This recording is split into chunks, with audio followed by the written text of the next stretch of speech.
Hello everyone, সবাই কেমন আছো? আশা করি সবাই ভালো আছো। আমি বেশ ভালো আছি। নতুন একটা ভিডিওর সাথে তোমাদের জানাই ওয়েলকাম।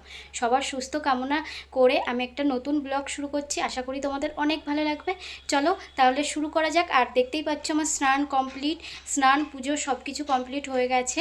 এখন হচ্ছে সবজি কাটতে বসবো। চলো তাহলে সারাদিন কি কাজ করি না করি সবটাই তোমাদের সাথে শেয়ার করব। তোমরা তাহলে দেখতে থাকো।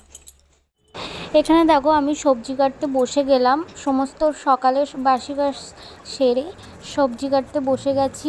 এখানে কাটবো পটল, আলু আর দুপুরের জন্য যা রান্না হবে তার জন্য আর কি সেই সব সবজি। দেখো কি কি কাটছি। এখানে তো কাটছি হচ্ছে পটল আর আলুটা কাটবো, কারণ সকালে রান্না হবে ভাত আর পটল আলু সয়াবিন দিয়ে তরকারি, তার জন্য কেটে নিচ্ছি। তারপরে মা ওদিকে রান্না বসিয়েছে, ভাতটা করছে, তারপরে তরকারিটা করবে। আর এখানে দেখো আমার শাশুড়ি এসেছিলো, কি কি কাটতে হবে, দুপুরের সবজি কি রান্না হবে তার জন্য আর কি দিয়ে গেল, সেগুলোই আবার কাটছি। আর এখানে দেখো ভেন্ডি কাটছি, ভেন্ডি চচ্চড়ি হবে, ভেন্ডির ঝাল আর কি, ভেন্ডির ঝাল আর ইলিশ মাছ, আজকে ইলিশ মাছ নিয়েছে দেখো। আর ইলিশ মাছ হচ্ছে কলা দিয়ে আর আলু দিয়ে ঝোল করবে, তার জন্য ইলিশ মাছের জন্য আলু আর কলা কাটা হয়ে গেছে, আর এদিকে ভেন্ডিটাও কাটা হয়ে গেছে। তারপরে আমি চলে এলাম রান্নাঘরে এসে আটাটা মেখে নিচ্ছি, কারণ বাবা তো তোমরা জানোই, বাবা আমার শ্বশুরমশাই সকালে রুটি খায়, রুটি খাওয়ার জন্য আটাটা মেখে নিচ্ছি। আগের দিন রাতে যদি বেশি করে আটা মাখা হয় তাহলে আমি আর সকালবেলা আটা মাখা লাগে না, মানে সেটা থেকে যায়, ওই জন্য আর মাখা লাগে না, কিন্তু এক দুদিন আবার থাকে না, তার জন্য আটাটা মেখে নিলাম, বেশি করেই মাখলাম। রাত্রে আর আটাটা মাখা লাগবে না, একেবারে মেখে রেখে দিয়েছি, ফ্রিজে রেখে দেবো, হয়ে যাবে। এই যে 3টে রুটি করব, 3টে রুটি করার জন্য আর কি বেলে নিচ্ছি, তারপরে ছেঁকে নেবো। তারপরে সবাইকে খেতে দেবো, খেতে দিয়ে আমিও নিজে খাবো।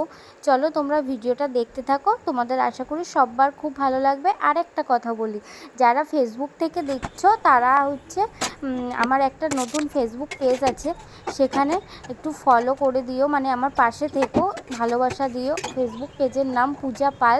আর একটা ইউটিউব চ্যানেল আছে আমার, যারা ফেসবুক থেকে দেখবে তাদেরকে বলছি, যারা ফেসবুক থেকে দেখবে আমার একটা ইউটিউব চ্যানেলও আছে, তার নাম হচ্ছে সন্দীপ পূজা ব্লগস।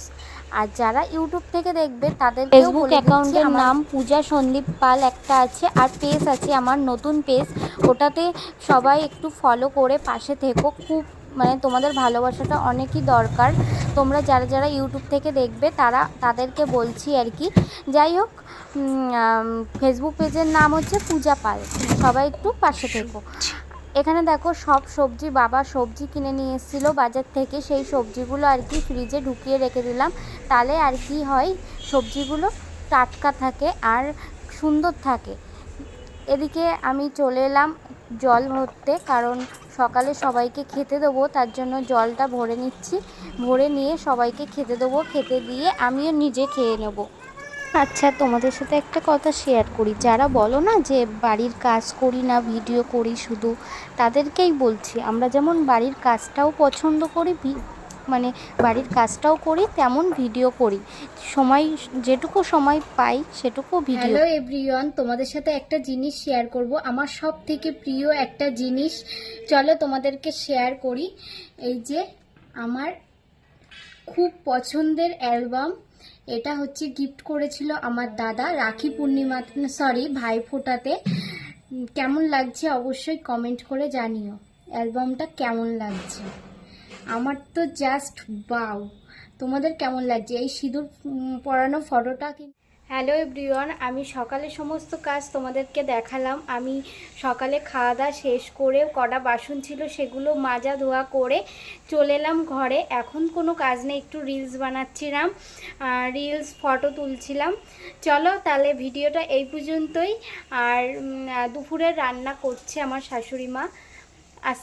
আজকে এই পর্যন্তই, টাটা বাই বাই, সবাই ভালো থেকে সুস্থ থেকো, আবার আসবো নেক্সট ব্লগে।